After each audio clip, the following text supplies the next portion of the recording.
घरकुल की सर्वे का काम शुरू होने वाला है। उसमें कुछ गवर्नमेंट ने अपने नियम और अटी डाली हुई है, किसी इनकम टैक्स पे ही को पैसे घरकुल देना नहीं, आर्थिक बांधकाम जिसको उसको घर देना नहीं। जो गरीब लोग हैं जिनके पास बिल्कुल भी है तो रहने को घर नहीं, किराए के मकान पे रहते हैं, कच्चे मकान है, ऐसे लोगों की निवड़ ये सर्वे में होने वाले टप्पा 2 में। और ये जो सर्वे होगा ये इम्पोर्टेंट सर्वे रहेगा और इसी पर आगे घरकुल मिलेंगे। तो मेरी गांव के लोगों से निवेदन है कि अपने जिनके पास घर नहीं है, जिनके पास जो बेघर है, जिनके पास टूटे फूटे घर है, झोपड़े में रहते हैं, कच्चे मकानों में रहते हैं, इन्होंने ग्राम पंचायत को सहायता करके अपना सर्वे करवा लेना, ताकि आगे जब भी आपको मिलेगा घरकुल तो इसी सर्वे में से घरकुल मिलेगा। और जिनके पास जमीन नहीं है उनके बारे में आपकी क्या राय? जिनके पास जमीन नहीं है, शासन का ऐसा नियम है कि 50,000 रुपये शासन उसमें 1 लाख रुपये शासन उसमें देती है, लेकिन सिर्फ मेरे हिसाब से तो ये अच्छा, दूसरी बात जो है तो घरकुल की फिलहाल की कीमत कितनी शासन की तरफ से, क्या योजना? 2 लाख रुपए अब मिलने वाले हैं घरकुल के लिए। पहले जो तो 137 मिलते थे, अब 2 लाख गवर्नमेंट ने कर दी इसमें। तो अब जिनको नहीं मिले हुए घरकुल उन लोगों को नाराज होने की जरूरत नहीं है, उनको जो है तो अब 65,000 के आसपास 63,000 के आसपास एक्स्ट्रा ज़्यादा पैसे मिलने वाले हैं। Thank you. प्रधानमंत्री आवास टप्पा क्रमांक 2 घरकुलाचं शासन निर्णयाबरोबर नवीन सर्व्हिस सुरू झालेली आहे। यामध्ये पात्र लाभार्थी जसे की त्यांची कुलाचे घर असणं आवश्यक आहे, पत्राचे घर असणं आवश्यक आहे, जिथं घरकुल बांधायची ती जागा स्वतःच्या नावानं असणं आवश्यक आहे आणि त्यांनी यापूर्वी लाभ घेतला नसायला पाहिजे। दुसरी गोष्ट आणखी त्यांच्याकडे 4 चाकी 3 चाकी वाहन नसायला पाहिजे। बागायत जमीन असेल तर 250 एकरपेक्षा कमी जमीन असायला पाहिजे, जिल्ह्यात असेल तर 5 एकरपेक्षा कमी जमीन असायला पाहिजे। या सगळ्या गोष्टीचे निकष पूर्ण होत असेल त्या लाभार्थ्याला आपण लाभ देणार। ज्यांना जागा नाही त्यांना कसं करायचं? ज्यांना जागा नाही आहे, जर घरकुल भविष्यात जर मंजूर झालं तर शासन 1 लाख रुपयापर्यंत जागेसाठी नंतर अनुदान मदत देते। घरकुल मंजूर झाल्यानंतर आणि तो पात्र लाभार्थी झाल्यानंतर त्याची शहानिशा झाल्यानंतर त्याच्यावर निर्णय होतो। थँक्यू।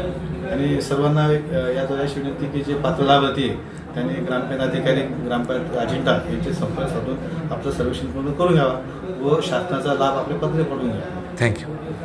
मोहम्मद अब्दुल अजीज, मुख्यमंत्री युवा गाय प्रशिक्षण दूध योजना, ग्राम पंचायत कार्यालय अजिंठा। घरकुल ऑनलाइन सर्वे चालू है। इसमें जो कागज पत्र लगने वाले हैं, कुटुंबातील सर्वांची आधार कार्ड, जॉब कार्ड, नमूना नंबर 8, राशन कार्ड, बैंक खाते प्रत, सब ये ग्राम पंचायत अजिंठा में ऑनलाइन जमा कराना। आज हम आप तमाम लोगों के सामने जो मालूमात लेके आए, योजना की तफसील बोलने वाले हैं। उसके अंदर हमने अजंता ग्राम पंचायत के सरपंच नजीर अहमद साहब, अजंता ग्राम पंचायत के ग्राम विकास अधिकारी शिरसाट साहब और मुख्यमंत्री कार्य प्रशिक्षण योजना दूत अब्दुल अजीज मोहम्मदी, इन तमाम लोगों का इस योजना के अंदर से मालूमात हमने जमा की है और इकट्ठी करके आप तमाम के सामने पेश कर रहे हैं। शहर अजंता की आबादी 25,000 से ऊपर है।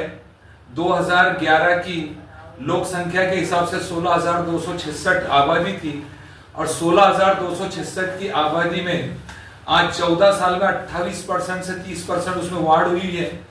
इस तरह वो आबादी 25,000 के करीब जाती है। और यहाँ पर जो घर है, जो लोगों के अपने खाजगी घर है, तो घरों के उसका 1200 से ऊपर यहाँ पर प्लॉट्स है जो ग्राम पंचायत के रिकॉर्ड में नोंद है और 5,500 के करीब यहाँ पर घर है। इसके बाद भी कई लोगों को जो है तो इसमें घर मुहैया नहीं है।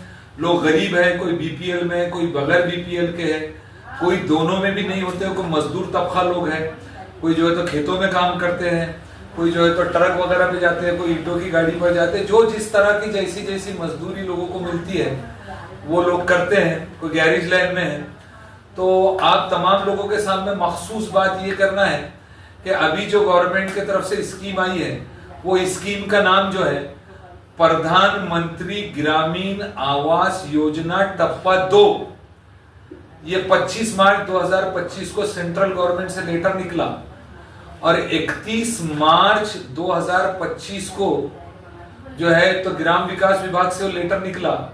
31 अप्रैल 2025 तक इस प्रोग्राम को कंप्लीट करने का था। पूरे स्टेट का मसला है। स्टेट का मसला भी इस तरह है कि जो अपनी स्टेट में, महाराष्ट्र स्टेट में, वो पूरे इंडिया के लिए योजना लागू है हमारे स्टेट में 12 करोड़ से 13 करोड़ के करीब की आबादी है, 358 ताल्लुक है, 12 अपर तहसील है, नगर परिषद, नगर पंचायत है, महानगर पालिकाएं हैं, और जो है तो यहाँ पे 200 उप विभाग है। ये तमाम चीजों के अंदर बहुत बड़ा क्राइटेरिया है। उस एरिया के अंदर थोड़ा योजना की मालूमात वो वक्त पर पहुंच जाती है, लेकिन उसका इम्प्लीमेंट होने में थोड़ी देर होती है। आम जनता को उसको समझना चाहिए और प्रशासन को सहकार्य करना चाहिए। मखसूस बात यह है कि इस योजना के अंदर जो हमको आम पब्लिक को जो मालूमात देना है, जो हमारे चैनल के माध्यम से हम हमेशा आप लोगों को देते हैं, तो उसके अंदर जो भी लाभार्थी है, जो इनकम टैक्स पेयर है, वो इस योजना का लाभार्थी हो नहीं सकता। जो 5 एकड़ से ऊपर जमीन है, यानी 6 एकड़, 7 एकड़, 8 एकड़, 10 एकड़ जो जमीन है, वो जमीन का मालक लाभार्थी उसका जो है वो इस योजना का लाभार्थी नहीं हो सकता है। जिसके पास ऑलरेडी घर है वो इस योजना का लाभार्थी नहीं हो सकता है। जिसके पास जो है तो और दूसरे धंधे है, व्यापार है, कार है, 2 व्हीलर है, 4 व्हीलर है, और ये तमाम चीजें जो है तो ये लोग जो है तो इस योजना के लाभार्थी गवर्नमेंट के निकष के हिसाब से हो नहीं सकते।